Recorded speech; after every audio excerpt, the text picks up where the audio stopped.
Hey, good afternoon, everyone. Hope everyone's doing well. Hope you took a few minutes to log in, check us out on the live, or take a few minutes out of your day and um, listen to what we're saying. I'm Chad Brown with Kinsler Brown. Kinsler Brown is a uh, bookkeeping and tax planning company here in Omaha, Nebraska, Council Bluffs, Iowa, but we work with clients all over the country. I'm joined with Jordan Kinsler. Uh, Jordan is an entrepreneur, small business owner, as well as part of our team here at Kinsler Brown. And we just want to take a few minutes and start offering some information regarding tax planning, business in general, bookkeeping, those sorts of areas, just to help the small business owner out. And that could be someone from, a solopreneur that's got their own business, no employees, all the way up to a company that's got 100, 200 employees. So I appreciate you checking in and listening to what we have to say here today. Hopefully the conversation is good and lively. But with that, Jordan, if you would take a few minutes or a minute or so and kind of introduce yourself, tell everybody a little bit about your background as an entrepreneur. Sure. Yeah, like Chad said, my name is Jordan Kinsler. I'm a part of the Kinsler Brown companies. Now I am, at least. I haven't always been, but I'm kind of taking a step into that role there. Overall, I like to say I'm just an entrepreneur. I'm always a go-getter after something new. I like discovering and learning new industries.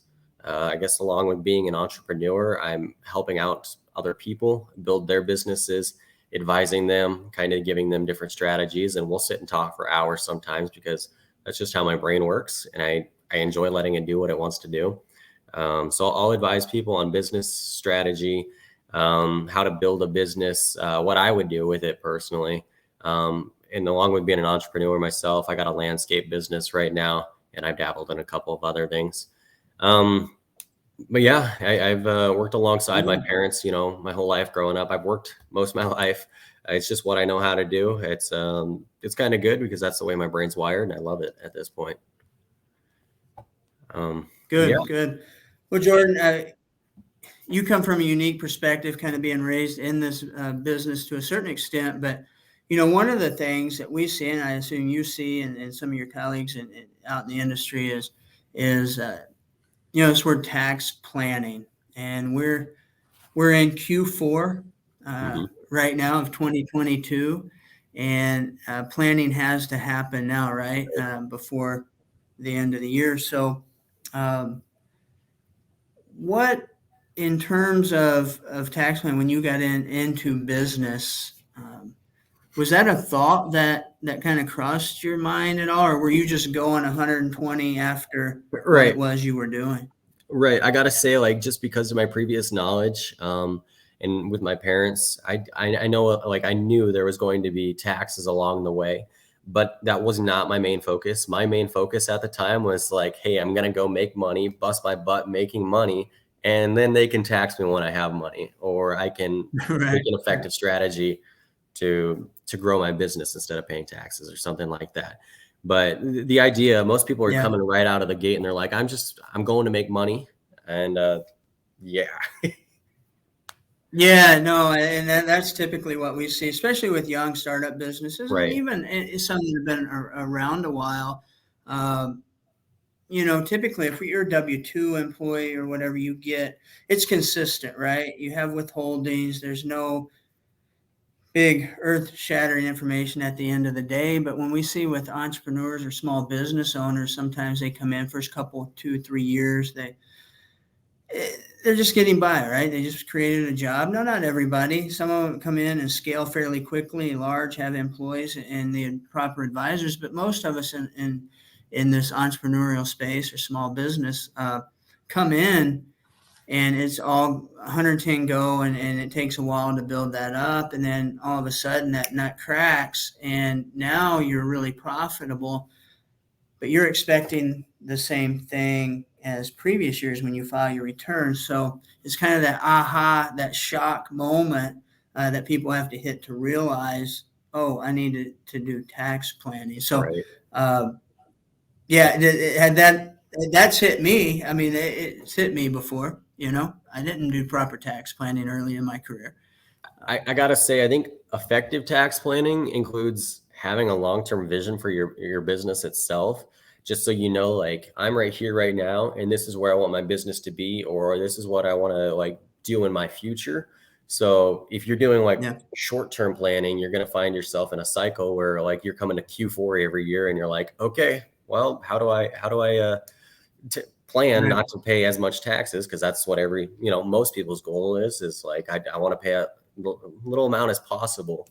But really, sometimes you might want to pay a little extra if it means getting you closer to your goal in the future, like whatever your long term vision is. So No, that's a good point you bring up. Yeah, And go ahead. I'm sorry. Go ahead. I was just gonna say, I mean, what's your advice around planning like that? As like, because you don't want to go into a cycle of just catching up every year and paying your taxes or trying to avoid your taxes. You want to have a plan in place. Yeah, you kind of hit the nail on the head. I said there's a few things that you need to start, right? Just like anything, when you said you need to plan out your vision, what your business looks like in the future, kind of work backwards how you're going to get there. Same with tax planning. You have to know the measurables, right? That can help guide you. So the number one problem we see with businesses, they come in and they're not prepared, right? They don't know what their financial situation is. And what I mean by that, they don't know what their profit and loss is. Or they look at their bank account and just think that, oh, well, I don't have any money, right? So I don't have any net profit. Well, that's not always the case, because you've seen it with especially with solopreneurs and small businesses, your Schedule C, some LLCs, S corps, they're taking distributions where they're and that's coming out of the bank account. So it looks like I don't have any money, but those aren't expenses, right? That's from earnings, right? You're taking from earnings, so you still got to pay tax on those total earnings. So what I tell people is, first, you need to have a system to account for your money, your profit and loss. Not that complicated. There's free softwares out there. There's companies such as ours that will help small businesses account for their, prepare their financial statements on a regular basis at an affordable cost. But once you have that information is only as good as your knowledge in terms of tax planning. So we always recommend, whether you're working with us or working with someone else, is to meet with your CPA regularly. Right. Yes.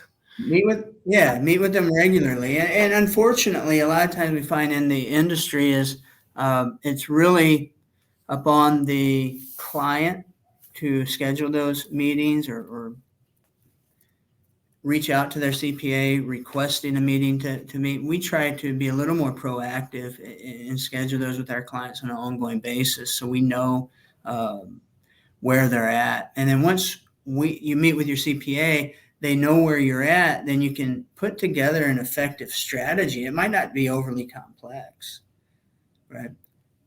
Acquiring equipment, maybe taking some of the retained earnings and investing in real estate to create more tax advantages, various things that you can do. But again, without knowing where you're at, meeting with somebody that can help guide you through that process to properly plan,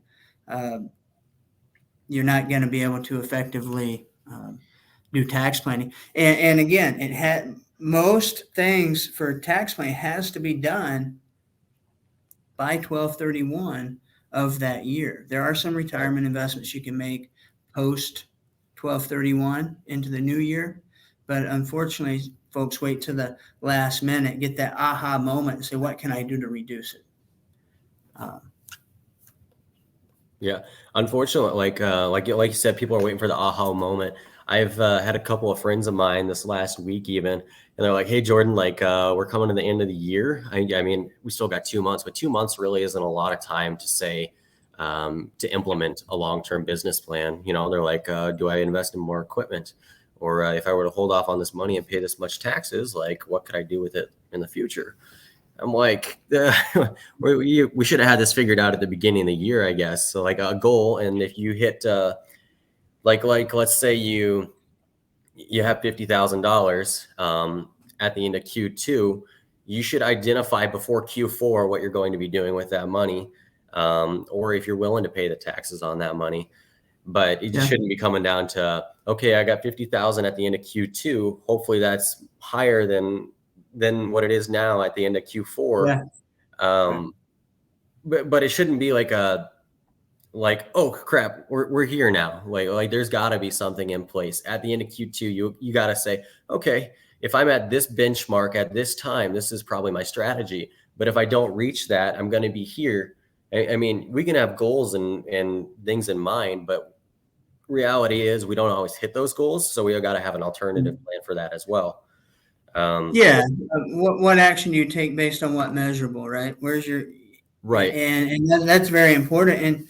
And one thing that we see often is everybody goes out and buys a new truck, right, to reduce their tax liability. Well, okay, you buy an $80,000 truck to save $25,000. Right. You still bought an $80,000 truck. Now, did you need that? Is there going to be an ROI on that? So a lot of times folks are doing things to say we're tax planning or we're lowering our tax liability, and it's not good financial management. The point of meeting often and regularly and knowing where you're at is vital. And the reason is there's two facets of tax planning, right? There's the one side, knowing what you're going to owe, right? So you can make estimated tax payments. Right. And two, how can we minimize that?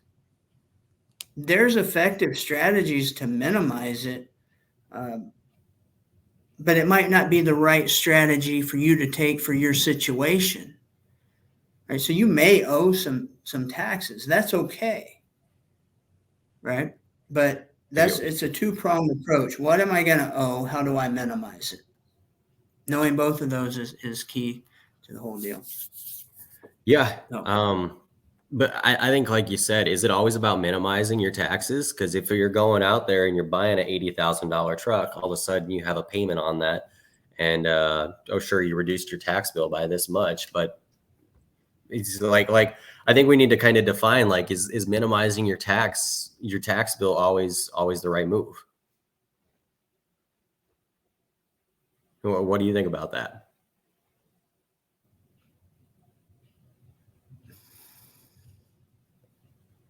I'm sorry. I think we might have had a hiccup in the internet there. Yeah. You were saying, is minimizing your tax bill necessary, or is that the right approach? I mean, we're talking about minimization, but is minimizing it always the proper thing if it includes taking on another expense? Yeah, I mean, it's situational, right? And it needs to be something that's assessed both. And the way I look at it is, are you getting an ROI on that investment? Is that a piece of equipment that you need, or are you just buying it? What's that long-term plan for that? I think I've made that my mistake myself, like avoiding taxes, and then I got another payment, and it doesn't fit my long-term goal, though, my vision for my business or my vision for my personal life. All of a sudden, I'm stuck with an asset that I'm paying on, and I want to get rid of it before it's not always the right move. I guess that's all I got to say there. So no, 100%. Would you advise, you say meeting with your CPA quarterly, but people only think to talk to their CPA once a year, especially as a new business owner. You're like, okay, I'm going to go talk to them at the end of the year. They ought to know that, hey, you should at least be meeting with them quarterly. But what if you want to talk to them in between? Is that acceptable? I mean, do CPAs have time for that? Yeah, they do. But generally it's a one-way street. And that's what we try to do is effective communication, staying in touch with our clients on a regular basis, just to make sure that they're aware and tax is always part of what they're thinking. The way we work with most of our clients, it's on a monthly basis, right? And the cost it's spread throughout the year. Okay. From a bookkeeping and planning standpoint. And that way, you might call your CPA and they're not as bad as attorneys, but often quite expensive. And you spend a half hour on the phone asking them some questions, and then you get that bill, right? Right. We try to be proactive, ongoing, include that all, so it's just everybody's comfortable with the expenditure, and they're not dreading calling because they know it's going to cost some dollars. Our goal is to add value to the client, optimize their well-being. Sure. Right. And that means being open. That means being transparent and available, where they're encouraged to reach out, to communicate with us. So I think that's just a better business strategy for you too, because people are going to recognize the level of service you have to offer, and right. that you're there for them. Yeah, that's great. Well, good stuff, Jordan. Well, we've been on 16 minutes, so we overshot it by a minute, but I think it was good value. I appreciate everybody for taking a minute to listen, and hopefully you got some good nuggets and actionable information from this. If you have any questions, feel free to reach out to us online, Facebook, direct message, or you can email Kinstler Brown at info@kinstlerbrown.com, and we'll try to answer any and all questions we receive. So anyway, appreciate you taking the time to join in. We'll talk to you again next week. Thanks, Jordan. You're welcome.